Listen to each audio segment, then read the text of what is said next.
A scraped foot could kill you faster than a snake bite. That is not an exaggeration. That is what the bones from ancient Israel actually tell us. Because if you got sick 2,000 years ago in a village near the Sea of Galilee or in the hill country of Judea, there was no clinic down the road. There was no pharmacy. Getting sick was not just painful. It could ruin your entire family inside of 3 weeks. So what actually happened to you the moment the fever started? Now, you have probably sat in church and heard the healing stories. The leper, the blind man, the woman who touched the edge of a robe in a crowd and was healed. And I think most people quietly assume those stories happened in a world with something close to a hospital. Look, that is not what the historical record shows. Not even close. Picture a young farmer. Let's call him Amos, a composite of thousands of men just like him working the land near Capernaum. He is not a character from any specific chapter of Scripture. He is every man in Galilee. One afternoon, his foot slides off a plow blade. A shallow cut, nothing dramatic. He wraps it in cloth and keeps working. 3 days later, his foot is the size of a loaf of bread. His skin is hot enough that his wife can feel it without touching him. That night, his family faces a decision that had nothing to do with medicine and everything to do with money. Do they sell their last goat to pay a healer from the next village? Or do they wait and pray and hope the swelling breaks on its own? He does not know it yet, lying there, sweating through the night. But that decision was one that thousands of families in ancient Israel made every single year. And a huge number of them guessed wrong. Here is the part that should genuinely unsettle you. The demographer Bruce Frier, who spent his career reconstructing population data from the Roman provincial world, estimated that roughly 1 in 3 children in that era never reached the age of 6. Life expectancy at birth across the region hovered somewhere around 25 years. Not because people were fragile, because infection was almost impossible to stop once it started. So what could Amos actually do, lying there with a swollen foot and no doctor in sight? The answer starts with something sitting in his own kitchen: olive oil. The archaeobotanist Mordecai Kislev, working out of Bar Ilan University, has spent decades sifting through plant remains dug out of sites like Masada and the caves near the Dead Sea. What he and his colleagues keep finding is strikingly consistent.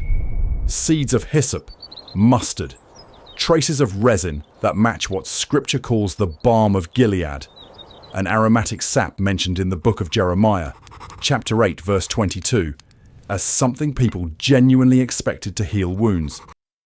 Olive oil was not just cooking oil. It was the single most common medicine in the entire region. It was rubbed into wounds to soften the skin and slow infection. Wine was poured directly onto cuts, its alcohol content acting as a crude antiseptic centuries before anyone understood germs. You have actually heard this described already and probably never noticed it. In the parable of the Good Samaritan, Luke chapter 10, verse 34, the wounded man's injuries are treated exactly this way. Oil poured on to soothe, wine poured on to clean. That is not poetic flourish. That is a completely accurate description of 1st century Judean first aid. Hyssop, the same plant used for purification rituals in Leviticus chapter 14, was also crushed and used as a kind of antiseptic wash. People did not fully separate the medical from the religious. In their world, those were never two different categories to begin with. Keep it still. But here is the honest problem. Oil and wine and crushed herbs can slow an infection. They cannot stop a serious one. So when the home remedies failed, and they often did, what came next? There is nothing left. If you could not afford it, you had almost nothing. Fred Rosner, a physician and medical historian who spent decades documenting healing practices from biblical and rabbinic sources, points to an old Jewish wisdom text called Sirach, written a couple of centuries before Jesus, which actually argues that people should respect and pay physicians because healing itself comes from a divine source working through them. That single passage tells you something important. Physicians existed, and people needed convincing that paying one was worth it, because a trained healer was expensive. Grain in the market. Rosner's research shows most payment in this economy was not coin at all. It was barter, grain, oil, a share of a flock. For a poor family like Amos's, calling a healer from outside the village could mean giving up an animal that fed them for a season. And here is where the story gets almost unbearable if you actually sit with it. Mark chapter 5 tells you about a woman who had suffered from constant bleeding for 12 straight years. Verse 26 says she had spent everything she had on physicians and only grew worse. 12 years. Everything she had. That line is not incidental detail. It is an economic record hiding inside a healing story. She was not just sick. She was financially destroyed by being sick for over a decade before she ever got near Jesus. That reframes the whole scene, doesn't it? When she reaches through a crowd just to touch the edge of his robe, she is not simply desperate for healing. She is a woman who has already tried every paid option available to her and has nothing left. But physical suffering and financial ruin were only half of what illness could do to you. The other half was almost worse. It could get you cast out of your own community. If you found this as unsettling as I did putting it together, this channel exists to keep pulling threads like this out of scripture. Subscribing costs nothing, and it tells me you want more of it. Here is the specific fear I want you to sit with. We are so tired. Imagine your neighbors deciding, by law, that you cannot come near your own family until a priest says otherwise. That is exactly what the book of Leviticus lays out for certain skin diseases in chapters 13 and 14. This is not the same thing modern doctors call leprosy today. Biblical scholars, including the historian Joseph Zeus, who spent years examining skeletal remains from Qumran and other Judean sites, argue the Hebrew term covered a much wider range of skin conditions. Psoriasis, fungal infections, rashes that looked frightening but were not contagious at all. A priest, not a physician, made the call. Leviticus chapter 13 describes an examination process almost clinical in its detail. The priest checks the color of the skin. He checks whether hair inside the affected patch has turned white.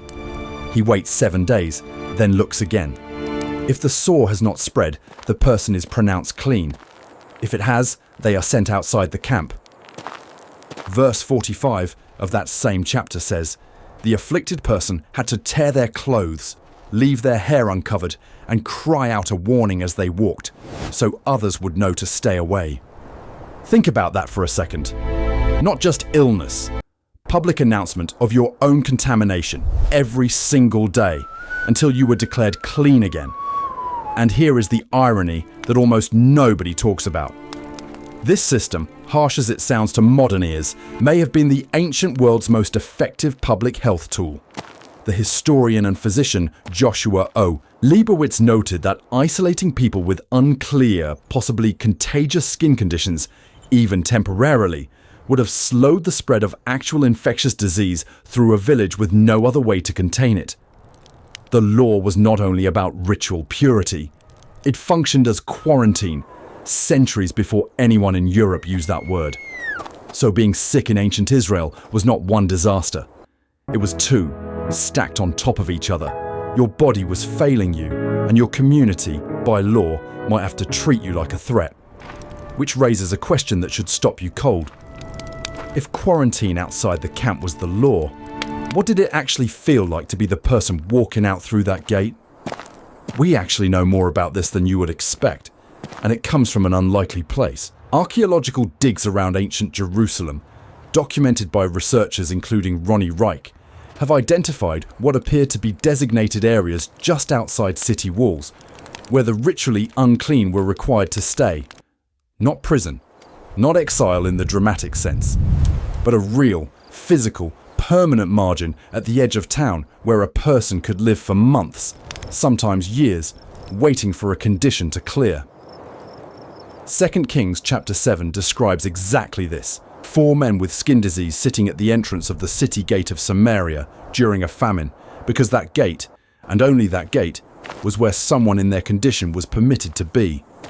Now hold that image next to the gospel accounts, because this is where everything locks into place.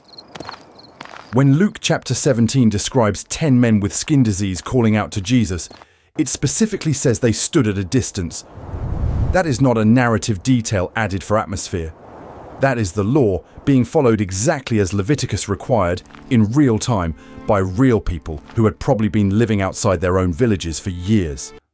And when Jesus tells them to go show themselves to the priests, in verse 14, he is not skipping a bureaucratic step for no reason. He is sending them through the actual, functioning legal process by which an ancient Israelite re-entered human society. The priest's declaration was not a formality.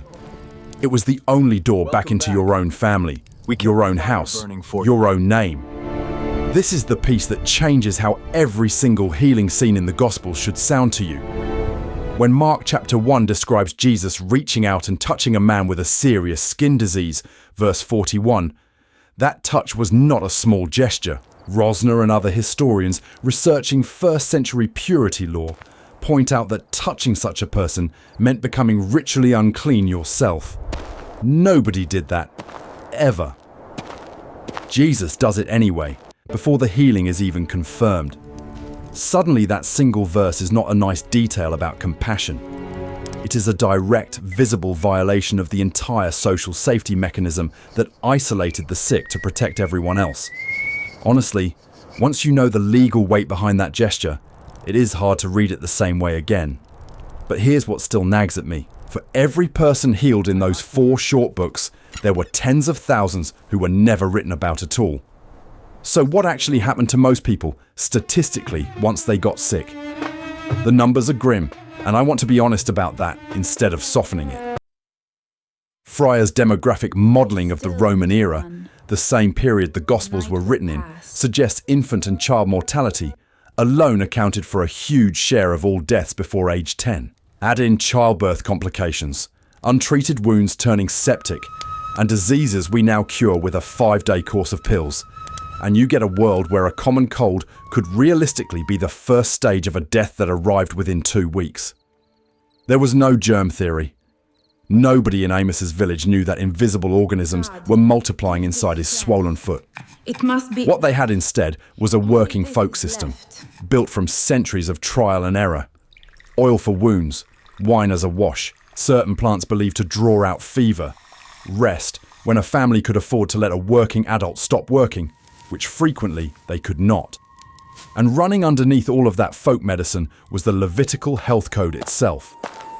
Modern epidemiologists, including researchers cited by Rosner in his surveys of biblical medical law, have pointed out that the dietary restrictions in Leviticus, the mandated hand-washing after touching the dead, described in Numbers chapter 19, and the isolation protocols for skin disease all functioned, whether understood this way at the time or not, as genuine disease prevention. Ancient Israel did not have microscopes. It had rules, and the rules, on balance, worked better than doing nothing. So go back to Amos, lying in the dark with his foot burning like a coal. What actually happened to him? We do not get to know, because he is not one specific man in one specific verse. He is every farmer, every fisherman, every mother in labour, every child with a fever across 4 centuries of biblical history. Some of them lived. The oil worked, the wound closed, the fever broke on its own the way fevers sometimes do. Others did not. Their names are not written anywhere. They are only visible to us now as small bones in an archaeological layer, or as a line in a census record showing how many children in a household simply stopped being counted. That is the world the gospel healing scenes are actually set inside. Not a backdrop, not a metaphor, an actual, physically brutal reality, where a bleeding woman spends 12 years and everything she owns and gets worse, not better. Where 10 men stand shouting from a distance because the law will not let them stand any closer. Where a single touch from an outsider is not tender symbolism. It is a documented, specific legal risk that somebody chose to take anyway. Once you understand what illness actually cost a person in ancient Israel, in coin, in dignity, in years spent outside the gate, those 4 short books stop reading like miracle stories with a moral attached. They start reading like the only real hope available in a world where getting sick was, more often than not, a death sentence with a slow clock. And that leaves one question hanging that I have not answered yet, and honestly, it might be the darkest one in this entire subject. If skin disease got you thrown outside the gate, what happened to you the moment you actually died? What did ancient Israel do with a body? That is the next thing worth understanding.